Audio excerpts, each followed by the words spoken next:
خطاب کرنے کے لیے مجھے جو موضوع دیا ہے وہ موضوع ہے خیر امت، معنی و مفہوم اور تقاضے۔ اور اسی مناسبت سے میں نے سورہ آل عمران کی وہ مشہور و معروف آیت تلاوت کی جس میں اللہ تبارک و تعالیٰ نے امت محمدیہ کو خیر امت کے عظیم لقب سے نوازا۔ فرمایا کہ کنتم خیر امت اخرجت للناس تأمرون بالمعروف وتنہون عن المنکر وتؤمنون باللہ، تم سب سے بہترین امت ہو جو لوگوں کے لیے برپا کی گئی اور نکالی گئی۔ تم لوگوں کو برائیوں کا حکم دے ہو، برائیوں سے روکتے ہو اور اللہ پر ایمان رکھتے ہو۔ حضرات، خیر امت یہ اس امت کے ایک بہت بڑا اعزاز بھی ہے، اور جہاں یہ خیر امت کا لفظ اعزاز پہ دلالت کرتا ہے وہیں اس امت کی عظیم ذمہ داری پر بھی دلالت کرتا ہے۔ اللہ تبارک و تعالیٰ نے امت محمدیہ کو یہ اعزاز بخشا، اسے خیر امت بنایا اس حیثیت سے کہ یہ امت اس زمین پر اللہ تبارک و تعالیٰ کا سلیکشن ہے، اللہ تبارک و تعالیٰ کا انتخاب ہے۔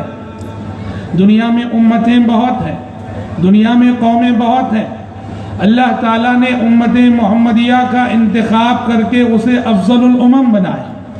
جس طرح کہ نبی عربی حضرت محمد صلی اللہ علیہ وسلم کو منتخب فرما کر افضل الرسل بنایا، آپ اگر افضل الرسل ہیں تو آپ کی امت افضل الامم ہے۔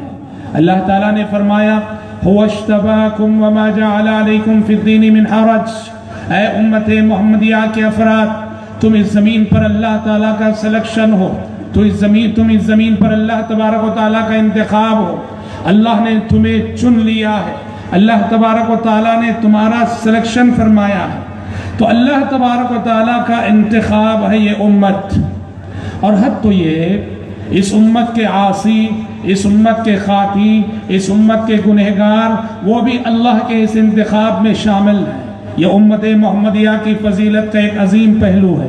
سورہ فاطر میں اللہ تعالیٰ نے فرمایا ثم اورثنا الكتاب الذين اصطفينا من عبادنا فمنهم ظالم لنفسه ومنهم مقتصد ومنهم سابق بالخيرات باذن الله، پھر ہم نے کتاب الہی کا وارث اپنے ان بندوں کو بنایا جنہیں ہم نے چن لیا۔ پھر ہم نے کتاب الہی یعنی قرآن مجید کا وارث اپنے ان بندوں کو بنایا جنہیں ہم نے چن لیا۔ اور کتاب الہی کو پانے والے میرے یہ بندے، کہا ان میں سے کچھ ظالم ہیں کہ فرائض اور واجبات میں کوتاہی کرتے ہیں، ان میں سے کچھ مقتصد ہیں کہ فرائض اور واجبات کی حد تک ان کی عبادت ہے، اور ان میں سے کچھ ہیں جو اللہ کی توفیق سے ہر نیکی کے کام میں آگے بڑھتے ہیں۔ دیکھیے اس آیت میں اللہ تعالیٰ نے امت کے افراد کو 3 حصوں میں بانٹا۔ اس امت کے کچھ لوگ ہیں جو ظالم کے طبقے میں آتے ہیں، جو فرائض اور واجبات میں کوتاہی کرنے والے۔ دوسرا طبقہ ہے جسے مقتصد کہا گیا، جو فرائض اور واجبات بس ادا کرنے والے۔ تیسرا طبقہ ہے جنہیں سابقون بالخیرات کہا گیا۔ قصہ مختصر یہ تینوں ہی طبقے اللہ تبارک و تعالیٰ کے سلیکشن اور انتخاب میں شامل ہیں۔ اسی لیے اللہ نے کہا ثم اورثنا الذین اصطفینا من عبادنا، پھر کتاب الہی قرآن مجید کا وارث ہم نے اپنے ان بندوں کو بنایا جنہیں ہم نے چن لیا اور جن کا ہم نے انتخاب کیا۔ حضرات، خیر امت کا یہ لقب جہاں اعزاز پہ دلالت کرتا ہے وہیں اس امت کی عظیم ذمہ داری پہ بھی دلالت کرتا ہے۔ یہ امت خیر امت اس لیے ہے کہ وہ اس زمین پہ سب سے بہتر کام کرتی ہے، دوسری امتوں کے مقابلے میں سب سے عظیم کارنامہ انجام دیتی ہے، اور سب سے عظیم کام جو یہ امت کرتی ہے وہ اللہ کے دین کی حفاظت، اللہ کے دین پہ خود عمل کرتی ہے، اللہ کے دین کی طرف لوگوں کو بلاتی ہے، اللہ کے دین کی تبلیغ کرتی ہے۔ تو جو کام انبیاء اور رسول علیہ السلام سے لیا جاتا رہا، تو سلسلہ نبوت کے ختم ہونے کے بعد، انبیاء اور رسول کے سلسلے کے ختم ہو جانے کے بعد، اب تبلیغ و دعوت کا یہ کام، حفاظت دین کا یہ کام اس امت کے افراد کریں گے، اس امت کے علماء کریں گے، اس امت کے محدثین کریں گے، اس امت کے مفسرین کریں گے، اس امت کے فقہا کریں گے۔ انبیاء اور رسول علیہ السلام سے گزشتہ صدیوں میں جو کام اللہ تعالیٰ لیتا رہا، وہ کام اب اس امت محمدیہ انبیاء کے افراد سے لا جائے گا. یہی وجہ ہے کہ احادیث میں اس امت کے لیے بھی بعثت کا لفظ استعمال ہوا ہے. بعثت کا لفظ کہ جیسے یہ پیارے نبی صلی اللہ علیہ وسلم من جانب اللہ مبعوث ہے، یہ امت بھی مبعوث ہے. یہ اللہ کی جانب سے بھیجی گئی امت ہے، یہ اللہ کی جانب سے زمین پر برپا کی گئی امت ہے. وہ مشہور و معروف حدیث جہاں ایک بدو نے مسجد میں پیشاب کیا تھا اور صحابہ ڈانٹنے کے لیے آگے بڑھے اور تھوڑی سختی کا مظاہرہ کیا. پیارے نبی نے صحابہ کو نرمی کی تلقین کرتے ہوئے فرمایا انما بعثتم ميسرين ولم تبعثوا معسرين، انما بعثتم ميسرين ولم تبعثوا معسرين. لوگوں نرمی کو، اللہ نے تمہیں نرمی کرنے والے بنا کر بھیجا ہے، سختی کرنے والے بنا کر نہیں بھیجا ہے. یہ حدیث جہاں بہت سارے فوائد دیتی ہے، وہیں ایک بہت بڑا فائدہ یہ بھی دیتی ہے، یہ اس معنی میں بھی دلالت کرتی ہے کہ یہ امت بھی من جانب اللہ مبعوث ہے. ایک مشن ہے اس امت کے وجود کا، ایک مقصد ہے اس امت کے وجود کا، اور وہ مشن کیا ہے؟ ابتدائی صدیوں کو دیکھو، خیر القرون کو دیکھو، حضرات صحابہ کرام رضوان اللہ علیہم اجمعین کو دیکھو، اللہ کے دین کی امانت کو لے کر، توحید کے پیغام کو لے کر وقت کے درباروں میں چلے گئے، وقت کے ایوانوں میں چلے گئے، حکمرانوں کی آنکھوں میں آنکھیں ڈال کر مخاطب ہوئے، نہ ان کے روب و جلال سے مروب ہوئے، نہ ان کی شاہانہ شان و شوکت سے خوف زدہ ہوئے، توحید کی امانت کو سینوں میں بسائے ہوئے توحید کے علم بردار بن کر حضرات صحابہ کرام رضوان اللہ علیہم اجمعین اور خیر القرون کے لوگ دنیا کے چپے چپے میں پہنچ گئے. حضرت ربع بن عامر رضی اللہ عنہ کی اس جرأت کو تاریخ نے یاد رکھا ہے. جب حضرت ربع بن عامر رضی اللہ عنہ شاہ رستم کے دربار میں داخل ہوئے، رستم جس نے کہ مسلمانوں کی آمد کی خبر سن کر دربار کو شاہانہ شان و شوکت سے سجایا تھا، شاندار قالینیں بچھی ہوئی تھی، کہا کہ وہ لوگ آ رہے ہیں، عرب کے بدو آ رہے ہیں جنہوں نے کبھی دربار کی شان و شوکت نہیں دیکھی ہے. آج ہم ایسی شان دکھائیں گے دربار کی کہ وہ مبہوت ہو کر رہ جائیں، حیران ہو کر رہ جائیں. تاریخ نے گواہی یاد رکھی ہے، حضرت ربع بن عامر رضی اللہ عنہ توحید کا پیغام لے کر رستم کے دربار میں داخل ہوئے.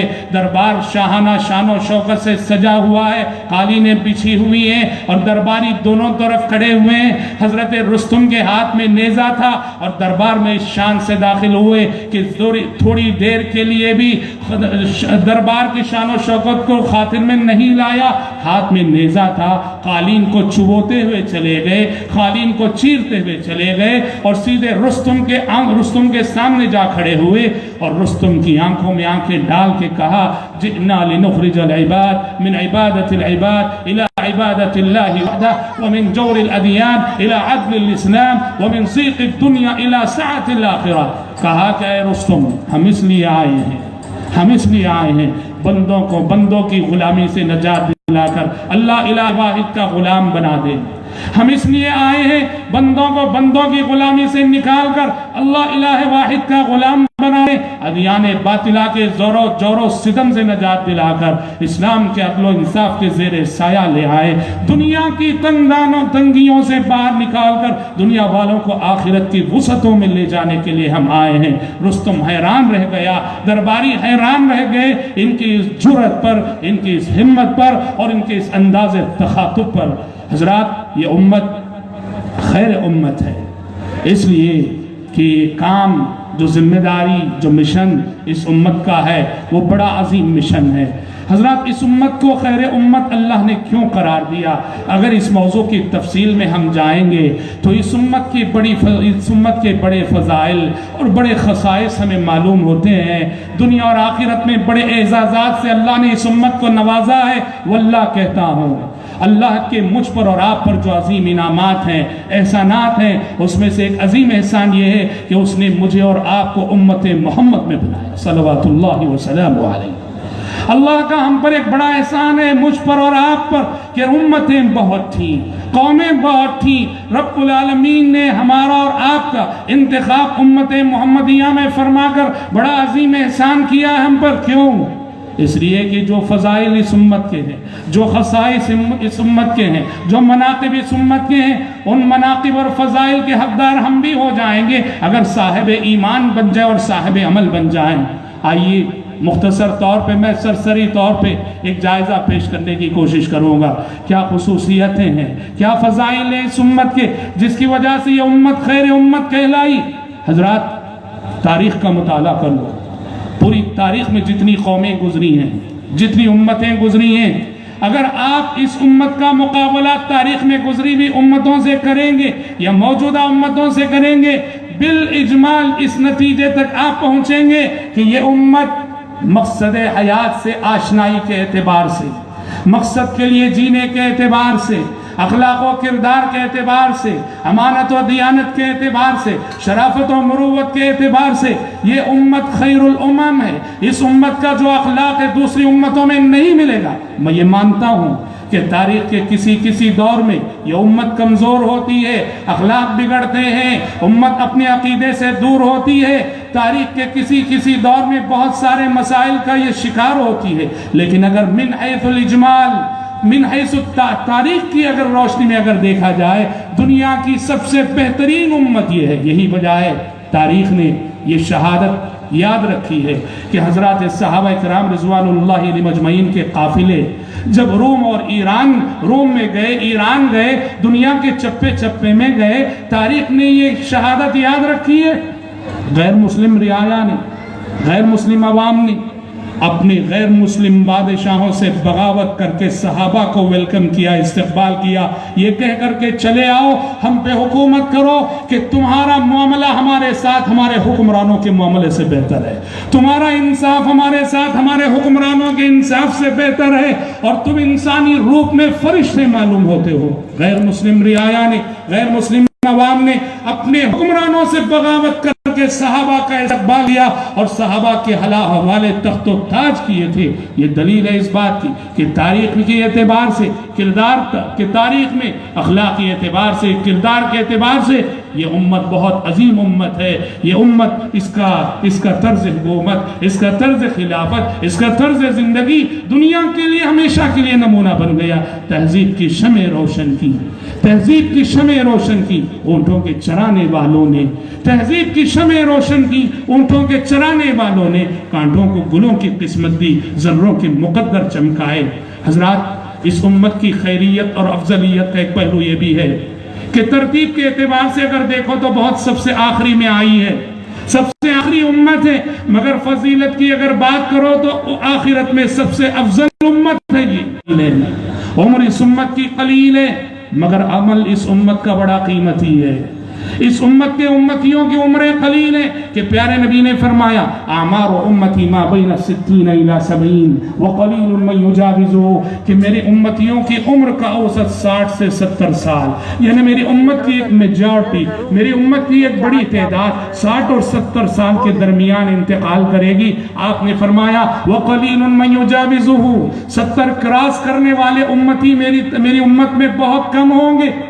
پچھلی امتیں سینکڑوں سال جیا کرتی تھی, پچھلی امتوں کے انسان سینکڑوں سال جیا کرتے تھے. اس امت کی زندگیاں 50 سال 60 سال 70 سال میں محدود ہو کر رہ گئی.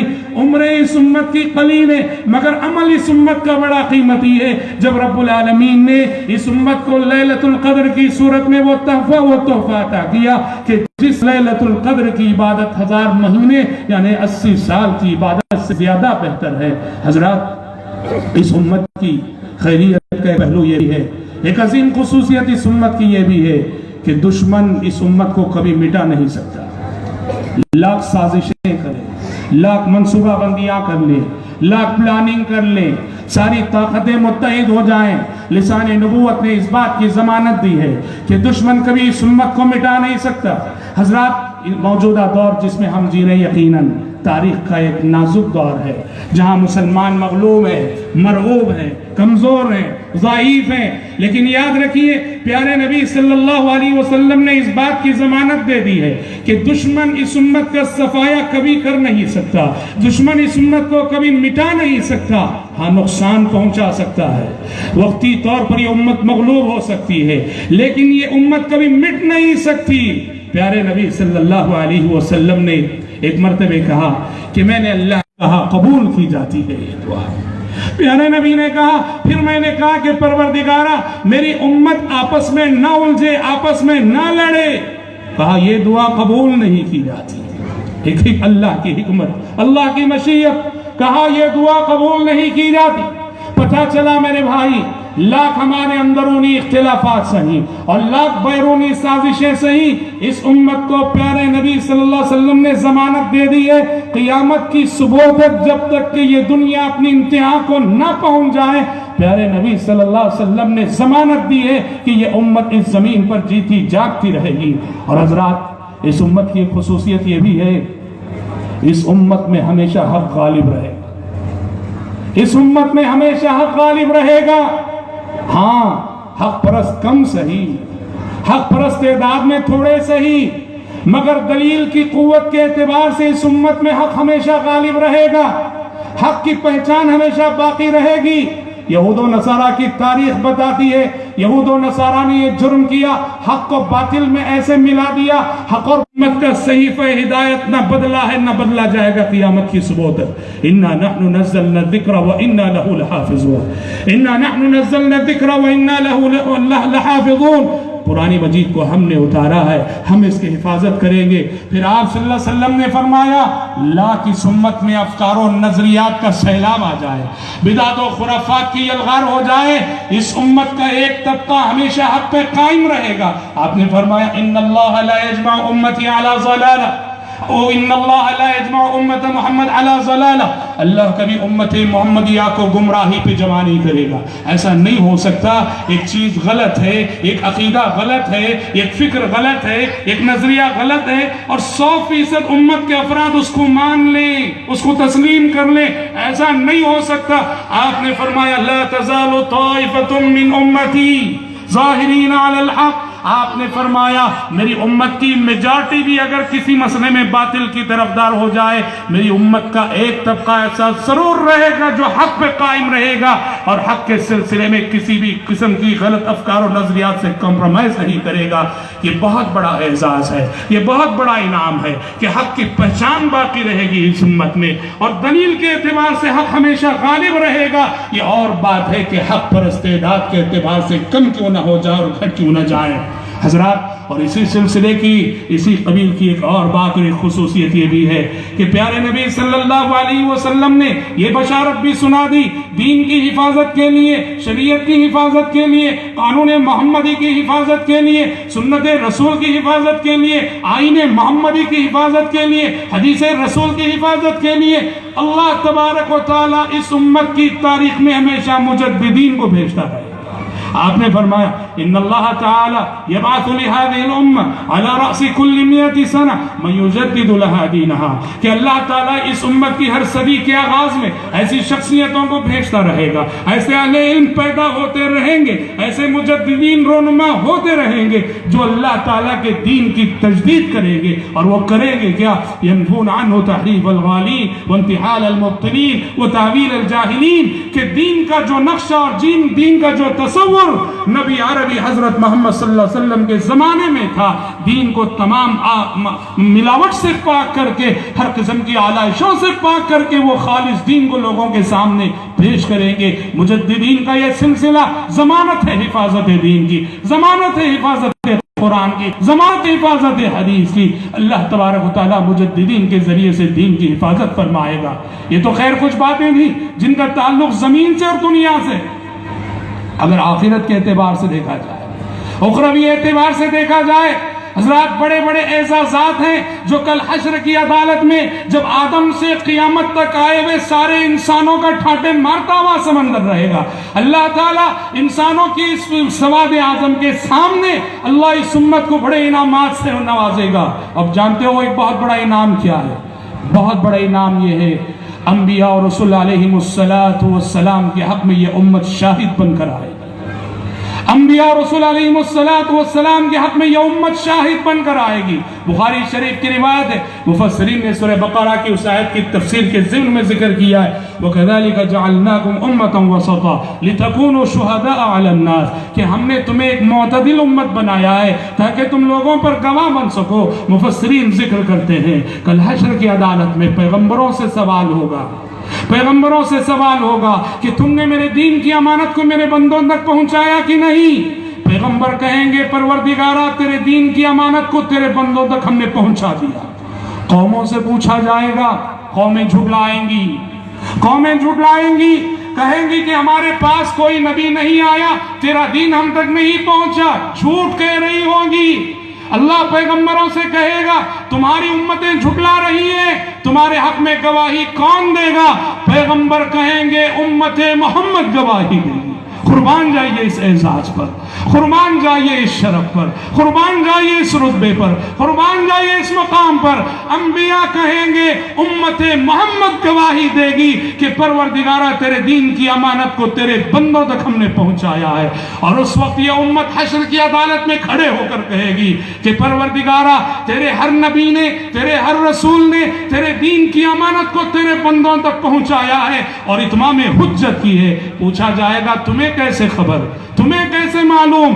امت کہے گی تیرا قرآن ہم نے پڑھا ہے، تیرا کلام ہم نے پڑھا ہے، تیرے کلام نے ہمیں بتایا ہے، تیرے قرآن نے ہمیں یہ سکھایا ہے، تیرے قرآن نے ہمیں خبر دی ہے. ہر دور اور ہر زمانے میں تیرے بھیجے ہوئے پیغمبروں نے تبلیغ کی امانت کو پہنچانے میں کبھی کسی قسم کی کوتاہی نہ کی.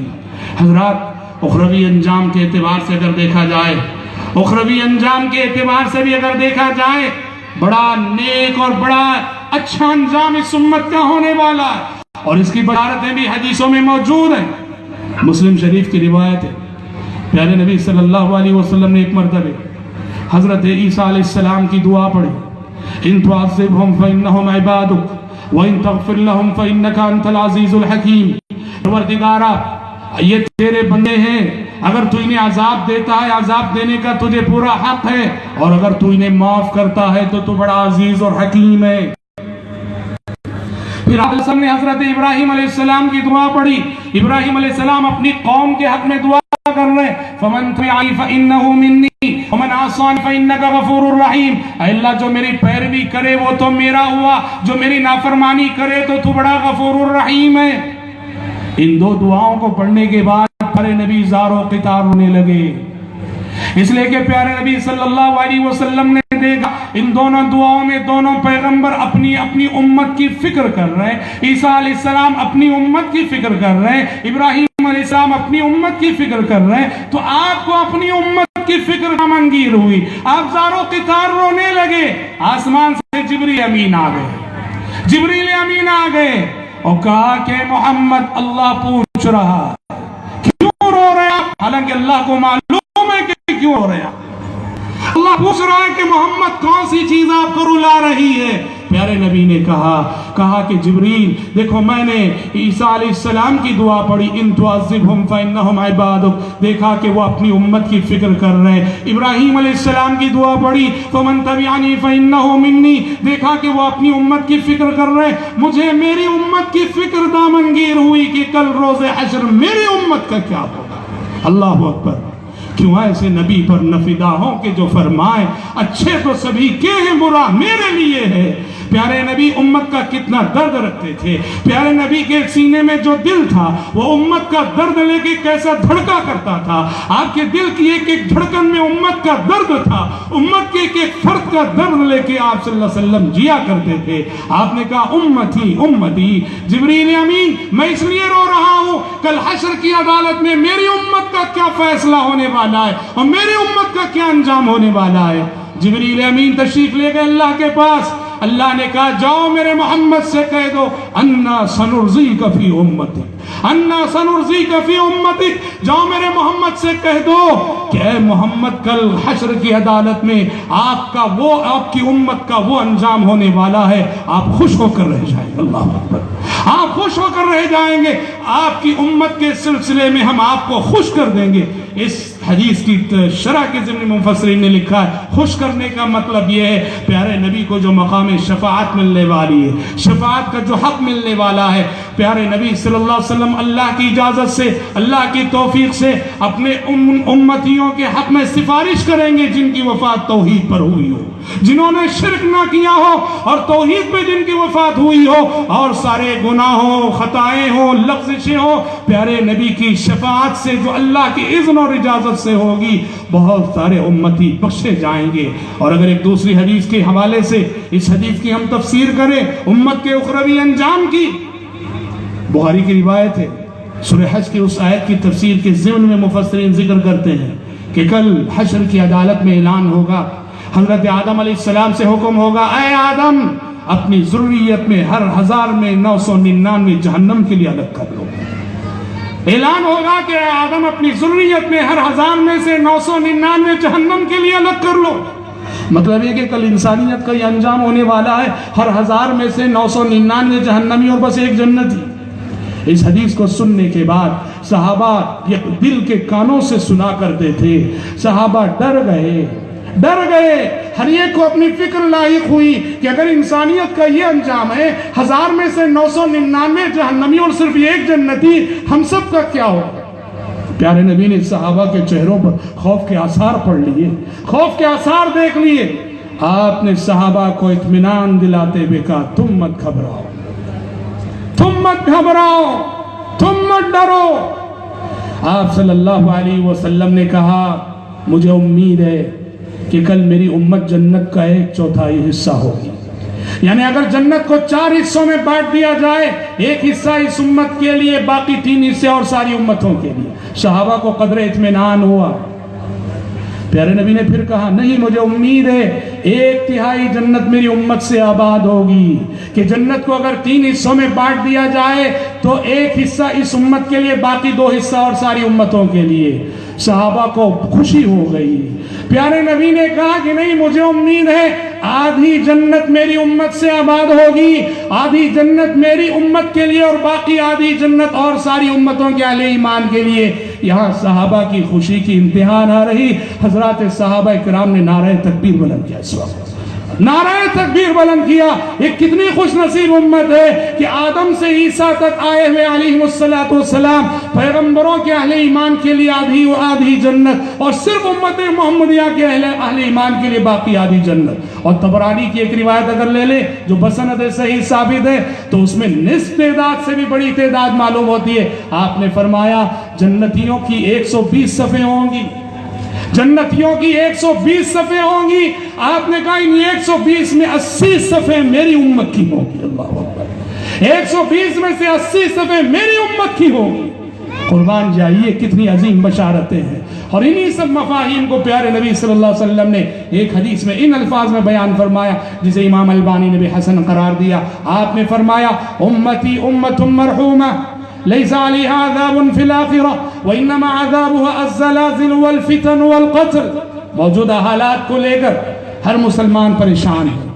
موجودہ حالات میں جہاں مسلمان پٹ رہے ہیں، مسلمانوں کی نہ جانیں محفوظ، نہ آبرو محفوظ، نہ مملکتیں محفوظ، نہ حکومتیں محفوظ، کیسے زمانے میں ہم نے آنکھ کھولی ہے۔ دیکھیے پیارے نبی فرماتے ہیں، امتی امت مرحومہ، میری امت پر اللہ کا خاص رحم ہے، میری امت مرحومہ ہے، میری امت پر اللہ کا فیضان رحمت ہے۔